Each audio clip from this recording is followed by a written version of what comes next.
Bir marta ikkalang domlozlikka o'ynaysan, kim ikkisi $100 beraman. Faqat sharti bor.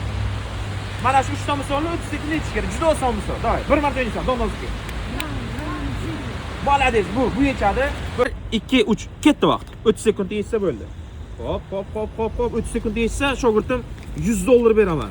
Qor yog'ishiga qaramasdan matematikani o'rganishni davom etamiz, ha? Hop, 27, 28, 29, 30 bo'ldi. Vaqt tugadi. Tekshiramiz. Ulgurdingmi yo'qmi o'sha savolga? Ulgurmay qolding, ha? Birinchisining javobi ayt.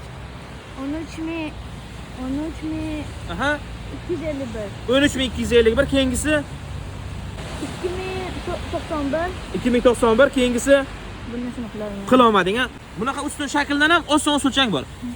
Qara, masalan 21 ni 41 ga ko'paytirmoq, 31 ga ko'paytirmoqchisan, ha? Eng oson 1 bilan 1 ni ko'paytirib yoz, 2 bilan 3 ko'paytirib yoz, 6, 2 ga 3 ni qo'shib yoz, 5, 651 ekan. Tushundingmi? Masalan 51 ni 41 ga ko'paytirmoqchimisan? Eng oson usuli 1 bilan 1 ni ko'paytir 1, 4 kere 5 20, 4 ga 5 qo'shsang 9, 2091.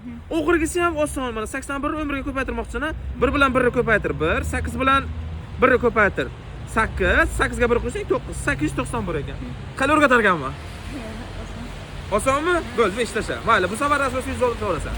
Men matematika fanini oddiy tilda bosqichma-bosqich farzandingizga o'rgataman va o'ziga bo'lgan ishonchni qaytaraman. 0 dan boshlab o'rgatadigan guruhlarimga start berdim. Ushbu ko'rsatilgan nomerga telefon qilib, hozirroq o'z o'rningizni band qilsalaringiz, chorsiga olib kelsalaringiz, shaxsan o'zim tekshirib ko'rib, olish qobiliyatiga qarab guruhlarga joylashtiraman.